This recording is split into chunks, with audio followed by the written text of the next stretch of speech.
नमस्कार, स्वागत है आपका अपने परिवार तीव्र शिक्षा में। जो लोग बिहार सुपर टेट देने वाले हैं वो इस चैनल से जुड़कर अपनी तैयारी कर सकते हैं। तो आज हम मनोविज्ञान स्पेशल 1500 सीरीज़ को आगे बढ़ाते हुए इसका पार्ट 5 करते हैं।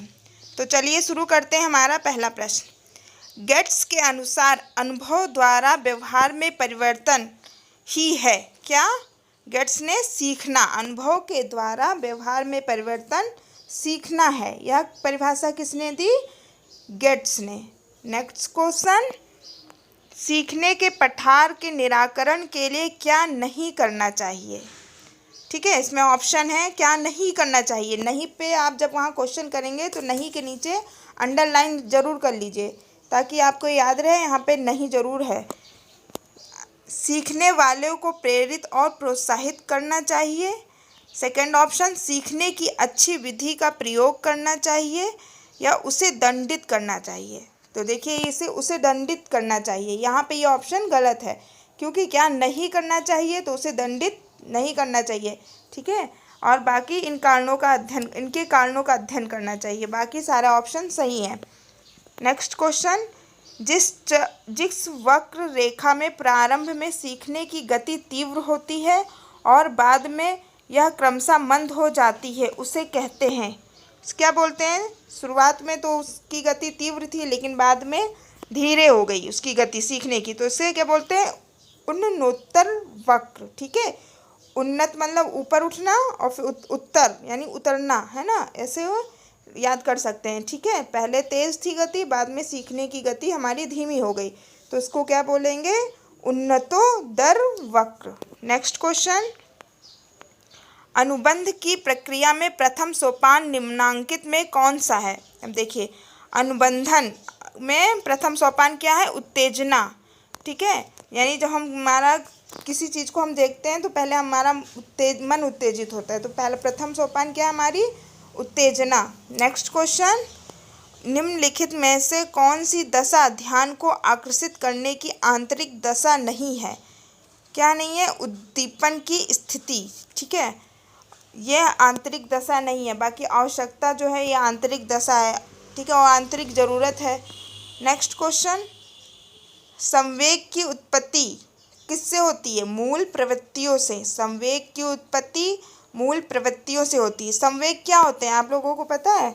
हमारे मन की जो इच्छाएं होती हैं, ठीक है, वही संवेग होते हैं। जैसे क्रोध, हर्ष, है ना, ये क्या होते हैं? ये मन में ही होते हैं। ठीक है, तो ये भाव हमारे, इनको ही संवेग कहा जाता है। तो संवेग की उत्पत्ति मूल प्रवृत्तियों से होती है। नेक्स्ट क्वेश्चन, अभिप्रेरणा के लिए अक्सर डैश शब्द का प्रयोग किया जाता है। अभिप्रेरणा आवश्यकता के लिए होती है। ठीक है, हमारी आवश्यकता होगी तभी हम किसी कार्य को करने के लिए हमारे अंदर प्रेरणा जगेगी। जैसे अभी सरकार वैकेंसी लेके आई है तो हम लोग पढ़ाई पुनः चालू कर दिए हैं। ये क्या है? नौकरी पाना हमारी आवश्यकता है, इसीलिए हम उस पर वर्क कर रहे हैं। नेक्स्ट क्वेश्चन, बच्चों में संवेगात्मक समायोजन प्रभावी होता है। कैसे? व्यक्तित्व निर्माण में भी। ठीक है, संवेगात्मक जो हमारे संवेग हैं, दुख सुख हर्ष विषाद, ये सारे हमारे संवेग होते हैं। ठीक है, ये व्यक्तित्व निर्माण में भी, कक्षा शिक्षण में भी और अनुशासन में भी प्रभावशाली होते हैं। नेक्स्ट क्वेश्चन, अधिगम के प्रक्रम में अभिप्रेरणा है। क्या है? अधिगम के प्रक्रम में अभिप्रेरणा नए सीखने वालों में अधिगम के लिए रुचि का सृजन करता है। ठीक है, हम सारे ऑप्शन इसलिए नहीं बोलते हैं ताकि आप लोगों का समय बहुत कीमती है, इसलिए हम मेन आंसर करते हैं। अगर आपको ऑप्शन पढ़ना है तो वीडियो को स्टॉप करके आप लोग पढ़ सकते हैं। क्या है हमारा इसका आंसर? नए सीखने वालों में अधिगम के लिए रुचि का सृजन करता है। ठीक है, क्वेश्चन क्या था इसका? अधिगम के प्रकरण में अभिप्रेरणा होगी तभी तो हम कोई नई चीज़ें सीखेंगे। आंसर ये है। नेक्स्ट क्वेश्चन, एक छात्र के अधिगम पर उसकी आर्थिक स्थिति का किस प्रकार प्रभाव पड़ता है? वैसे तो आर्थिक स्थिति का कोई भी प्रभाव नहीं पड़ता है, चाहे कोई बच्चा गरीब हो या अमीर हो। ठीक है, लेकिन वो उसकी अधिगम पे कोई प्रभाव नहीं पड़ेगा। अधिगम मतलब क्या होता है? सीखना, कोई भी चीज़ हम लर्न करना, चाहे हम वो पढ़ाई से रिलेटेड चीज़ें हो या किसी आर्थिक उन्नति के लिए हम जो भी सिलाई सीखते हैं या गाड़ी वगैरह सीखते हैं, तो एक छात्र का उसकी आर्थिक स्थिति का कोई वो प्रभाव नहीं पड़ता है। ठीक है, इसका आंसर होगा किसी भी प्रकार का प्रभाव नहीं पड़ेगा। ठीक है, नेक्स्ट क्वेश्चन, काम की प्रवृत्ति पर सबसे अधिक बल किस मनोवैज्ञानिक ने दिया? किसने दिया? इसका सिगमंड फ्रायड ने। ठीक है, काम की प्रवृत्ति पर सबसे अधिक बल सिगमंड फ्रायड ने दिया। नेक्स्ट क्वेश्चन, तत्परता का नियम अधिगम का किस प्रकार का नियम है? तत्परता हमारा मुख्य नियम में आता है। ठीक है, थॉर्नडाइक ने नियम दिए थे ना, 3 मुख्य नियम और 5 गौण नियम। तत्परता हमारा मुख्य नियम में आता है। नेक्स्ट क्वेश्चन, थॉर्नडाइक के अधिगम नियम में सर्वाधिक प्रधानता किसकी है? तो अभ्यास की है। ठीक है, बार बार चीज़ों को दोहराना, ठीक है, जिसको बोलते हैं ना बहुअनुक्रिया करना, अभ्यास की है। थॉर्नडाइक के अधिगम में नियम में सर्वाधिक प्रधानता अभ्यास की है। नेक्स्ट क्वेश्चन, अधिगम को ठोस सिद्धांत किस मनोवैज्ञानिक ने दिया? अधिगम का ठोस सिद्धांत किस मनोवैज्ञानिक ने दिया? वह हमारे थॉर्नडाइक। ठीक है, आगे, निम्नलिखित में से किसके अनुकरण से बालक नया ज्ञान प्राप्त करता है? तो बालक किसका अनुकरण करता है? शिक्षकों का भी करेगा, दोस्तों का, माता पिता का भी, तो इन सभी का अनुकरण बालक करता है।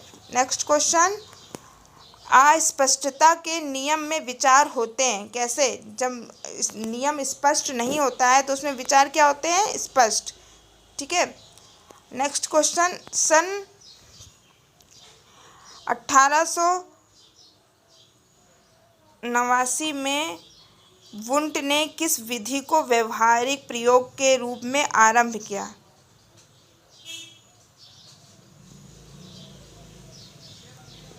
यानी सन 1879 में वुंट ने किस विधि को व्यवहारिक प्रयोग के रूप में आरंभ किया? तो प्रयोगात्मक। ठीक है, वुंट ने 1879 में प्रयोगात्मक विधि का आरंभ किया।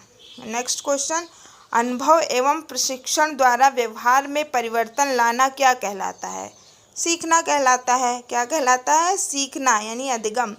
ठीक है, इसको अधिगम भी बोलते हैं और सीखना भी बोलते हैं। अनुभव एवं प्रशिक्षण द्वारा व्यवहार में परिवर्तन लाना हमारा अधिगम है। ठीक है, निम्नलिखित में से आदत होती है। आदत क्या होती है? हमारी पूर्व अनुभवों की पुनरावृत्ति। ठीक है, आदत क्या होती है?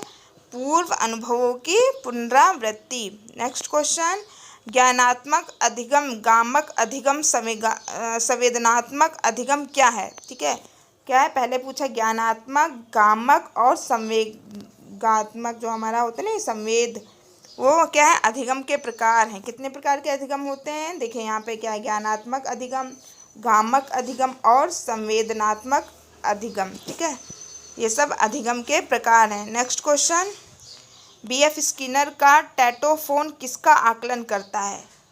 टेटोफोन व्यक्तित्व का आकलन करता है। नेक्स्ट क्वेश्चन, प्रसिद्ध मनोवैज्ञानिक N.A. क्राउडर किस प्रकार के अनुदेशन के जनक थे? तो क्राउडर शाखात्मक अभिक्रमित अनुदेशन के जनक थे। ठीक है, देखिए अगर शाखात्मक नहीं लिखा होता है, सिर्फ अभिक्रमित अनुदेशन लिखा होता है, तो इसके आंसर स्किनर हो जाएंगे। लेकिन यहाँ पे शाखात्मक लिखा है तो क्राउडर, इसको आप ध्यान रखिएगा। क्राउड जानते हैं, जो पहना जाता है सर पे, क्राउन बोलते हैं, तो ये कहाँ पे रखा है? शाखा यानी पेड़ का जो होता नहीं है, शाखाएं बोलते हैं उस पर। तो ध्यान रखिएगा, जहाँ क्राउडर है वहाँ शाखात्मक जरूर लिखा हो। और अगर शाखात्मक नहीं लिखा होता है, सिर्फ अभिक्रमित अनुदेशन लिखा होता है, तो उसके जनक बीएफ स्किनर है, और शाखात्मक अभिक्रमित अनुदेशन के जनक क्राउडर है। ठीक है, नेक्स्ट क्वेश्चन, साइमन विने के अनुसार बुद्धि क्या है? तो हमारी बुद्धि क्या है? पहचानने तथा सुनने की शक्ति। ठीक है, साइमन विने के अनुसार पहचानने तथा सुनने की शक्ति बुद्धि है।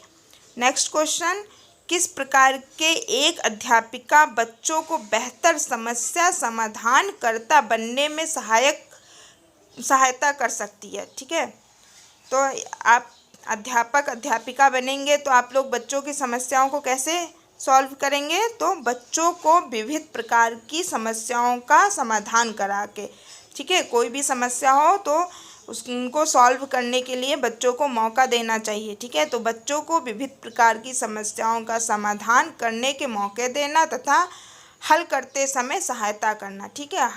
पूरा सहायता नहीं करना है, वो किसी भी समस्या को सॉल्व कर रहे हो, थोड़ा बहुत कहीं रुक रहे हो तो आप उनको एक ढांचे के तौर पर उनकी मदद कर सकते हैं। नेक्स्ट क्वेश्चन नंबर 145, छात्रों के बीच व्यक्तिगत भेद शामिल करने का आधार हो सकता है क्या? ठीक है, व्यक्तिगत भेद हम छात्रों के बीच क्यों करेंगे? क्योंकि शिक्षण कई तरीके के होते हैं, किसी बच्चों को किसी तरीके से समझ में आता है, किसी बच्चों को किसी और तरीके से समझ में आता है, और आकलन के भी कई तरीके होते हैं, तो इसमें एक और दो दोनों सही होगा, ठीक है।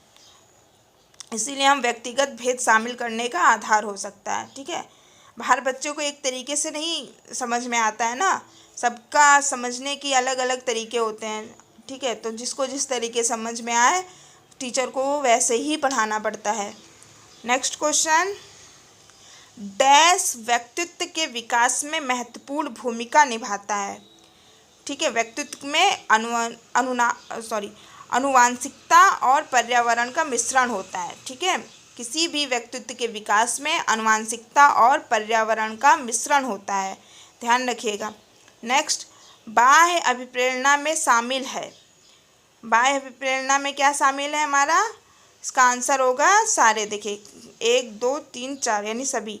बाह्य अभिप्रेरणा प्रशंसा करके, बच्चों की प्रशंसा करके, और उनको दोषारोपण, मतलब दोषारोपण उस तरीके से नहीं कि उनको मतलब गुनहगार साबित कर दो, दोषारोपण जैसे कि आप अगर ऐसा काम नहीं करोगे तो आपके साथ कैसा होगा बड़े होकर, इस तरीके से उनको समझाकर, प्रतिस्पर्धा करके, ठीक है। बच्चों में कंपटीशन होता है, इस पर भी वो लोग एक अभिप्रेरणा होकर कि मैं आगे बढ़ूँ, मैं आगे बढ़ूँ, इस तरीके से वो अपने काम को अच्छे से करते हैं। और पुरस्कार और दंड देकर, दंड आजकल तो मारना वैसे भी अलाउ नहीं है, लेकिन एक वैसा दंड नहीं, एक उनको मतलब मोटिवेट करके, ठीक है, अंदर से मोटिवेट करके उनको हम लोग अभिप्रेरणा दे सकते हैं, ठीक है। और परिणामों का ज्ञान, अगर ऐसा करोगे तो आपका परिणाम क्या होगा, और वैसा करोगे तो इसका परिणाम क्या होगा, गलत सही का परिणाम क्या होगा, ये भी एक शिक्षिका होने या शिक्षक होने के नाते आप लोगों को बच्चों को परिणाम जरूर बता देना चाहिए। तो ये सारी चीज़ें हम करके एक बच्चे को अभिप्रेरित कर सकते हैं।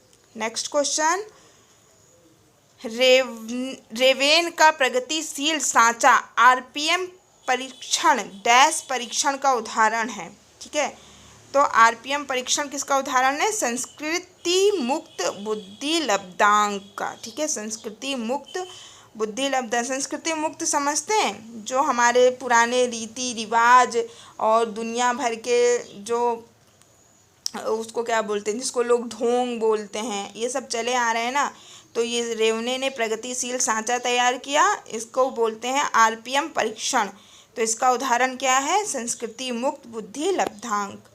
आगे, सीखने के बारे में निम्नलिखित कथनों में से कौन सा एक सत्य है?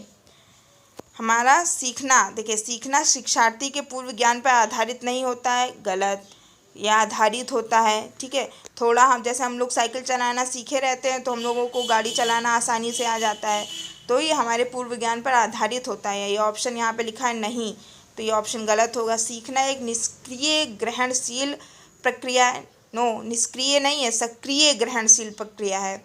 नेक्स्ट, सीखना कौशलों के संचय के समान है, कौशलों के संचय के समान नहीं है। सीखना के लिए हम उसको निरंतर अपने जीवन में मतलब रिवाइज करते रहते हैं, वरना हम भूल जाते हैं, तो इसको हम संचय करके नहीं रख सकते हैं। नेक्स्ट है, सीखने को सामाजिक क्रियाएं सुविधा देती हैं। हाँ, अब हम कहाँ से सीखते हैं? समाज में कहीं कोई कंप्यूटर सिखा रहा है, कहीं कोई ड्राइवरिंग सिखा रहा है, तो हम कहाँ से सीखते हैं? समाज से ही तो सीखते हैं। तो सीखने को सामाजिक क्रियाएं सुविधा देती हैं, ऑप्शन सही होगा। नेक्स्ट, निम्नलिखित में से कौन सी एक महत्वपूर्ण गतिविधि बच्चों को सीखने के लिए सक्षम बनाती हैं? संवाद, ठीक है। बच्चों को एक इसमें क्या है, पुरस्कार, व्याख्यान, निर्देश, ये सब नहीं, संवाद। संवाद का मतलब होता है आपस में चर्चा करना, ठीक है, बातचीत करना, चर्चा करना, ठीक है। ये बच्चों को सीखने के लिए सक्षम बनाती हैं। आज हमारे 150 क्वेश्चन हो गए। ये सीरीज़ कंटिन्यू आपके एग्ज़ाम तक ही यूं ही चलती रहेगी, जिसमें 1500 क्वेश्चन कराए जाएंगे, जो आपके लिए एग्ज़ाम के लिए काफ़ी कारगर सिद्ध होगी। तो अगर आपने हमारे चैनल को लाइक नहीं किया हो तो कृपया इसे लाइक करें और सब्सक्राइब करना ना भूलें। धन्यवाद।